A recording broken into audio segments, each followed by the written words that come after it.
इसमें एक तो प्रीमियर शी जिनपिंग आ रहे हैं। आपको याद रहे कि हिंदुस्तान वियतनाम को भी हथियार फराहम करता है। अभी ये वाला इंडिया थोड़ा सा उनको पसंद नहीं आ रहा। वो एक वीडियो आपने और हमने सबने पूरी दुनिया ने देखा। वो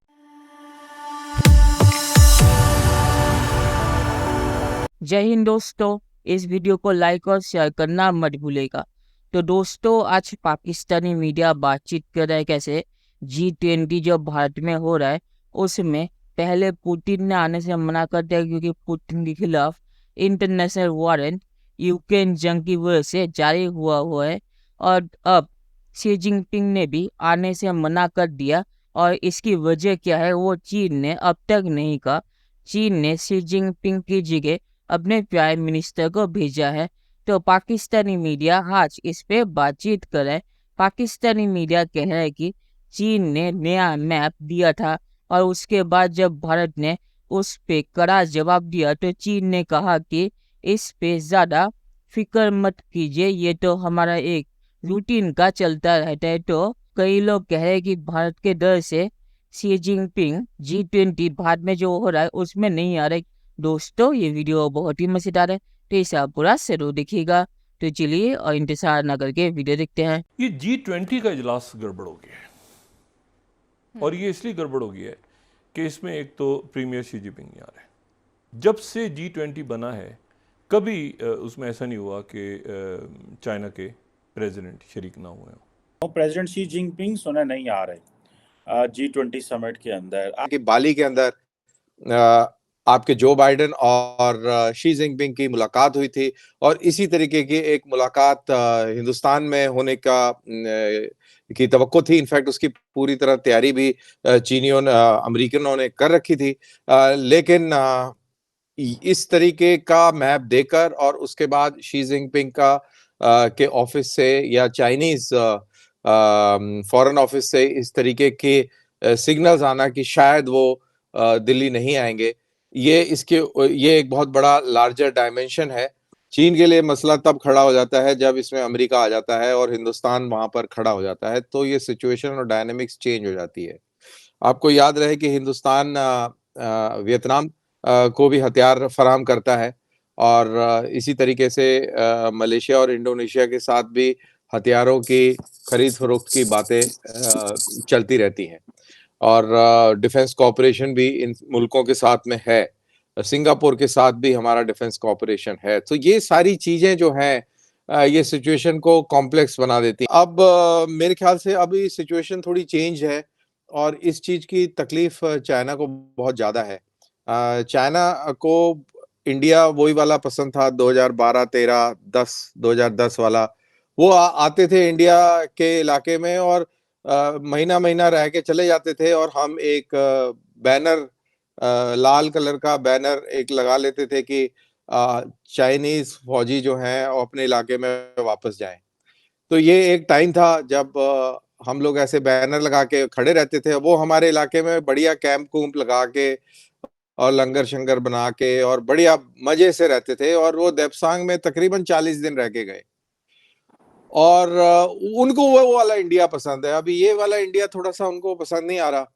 वो एक वीडियो आपने और हमने सबने पूरी दुनिया ने देखा। वो सरदारों ने क्या जम के पिटाई करी वो चीनियों की और वो दौड़ते हुए नजर आए। तो इस तरीके की काफी सारी घटनाएं जो हैं वो होने लगी। अब ये आपने नक्शा निकाल दिया है तो अभी इंटरेस्टिंग ये रहेगा कि इंडिया की तरफ से क्या रिएक्शन होता है और मेरे ख्याल से अगर कोई रिएक्शन होगा भी तो G20 के समिट के बाद होगा और वो इंटरेस्टिंग होगा कि वो क्या होता है। बिकॉज ये कार्टोग्राफिक जो मसल फ्लेक्सिंग है इसका जवाब ऐसे ही देना चाहिए। इंडिया और चाइना के बीच में एक बॉर्डर स्कर्मिश हुई थी नाथुला की। अगर आप गूगल करेंगे तो आपको बहुत अच्छी तरह उसका ब्यौरा मिलेगा, जिसमें इंडियन फौज ने चाइनीज फौज को बड़ी जबरदस्त शिकस्त दी थी और उनकी बहुत कैजुअल्टीज हुई थी। ये ऑन रिकॉर्ड और वेल नोन फैक्ट है। ये मतलब कि दबा के एक चाइनीज को सबक दिया, लेकिन उसके बाद में उसका नतीजा ये निकला, ये बड़ा इंपॉर्टेंट है चीमा साहब, कि 1967 में जो चाइनीज के 400 Chinese were killed and they were made to retreat. ਤੇ ਬਹੁਤ ਬੁਰਾ ਹਾਲ ਹੋਇਆ ਸੀ। ਉਹਦਾ ਨਤੀਜਾ ਇਹ ਨਿਕਲਿਆ ਕਿ 1971 वॉर में चाइनीज फौज जरूर लेके आए थे बॉर्डर तक, लेकिन उनकी हिम्मत नहीं हुई कि वो बॉर्डर क्रॉस करके इंडिया के ऊपर पाकिस्तान के हक में प्रेशर बना सके, क्योंकि ये वही सिक्किम था जहां पर नाथुला के अंदर ये स्कर्मिश हुई थी 1967 में, और इसी इलाके से बांग्लादेश या ईस्ट पाकिस्तान कोई बहुत दूर नहीं था, तो एक मैसेज भी जाता और एक बहुत बड़ा इशू इंडिया के लिए खड़ा हो सकता था। लेकिन 1967 की ये बॉर्डर स्कर्मिश एक बहुत बड़ा मैसेज चाइना को दे गई।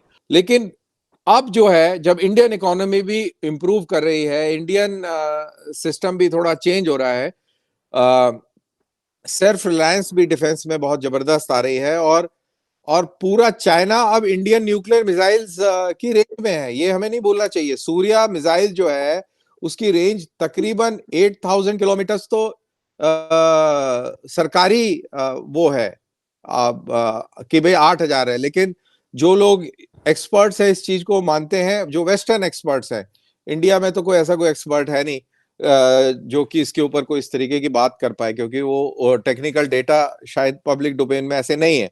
लेकिन ये माना जाता है कि इसकी रेंज जो है अप टू 13,000 किलोमीटर्स है, मींस कि यूरोप भी इसकी रेंज में आता है। तो ये सारी चीजें जो है ना डायनेमिक्स को चेंज करती हैं। चलिए दोस्तों, इस वीडियो पे बात करते हैं।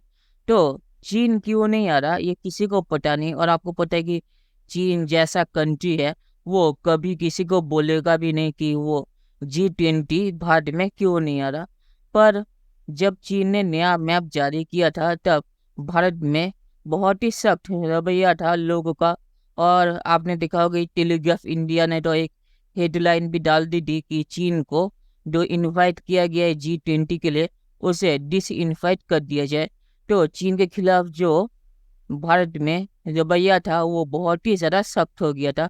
तो मुझे लगता है कि इस डर से शी जिनपिंग नहीं आए कि G20 में अगर कुछ गलत हो गया तो शी जिनपिंग की बेइज्जती होगी।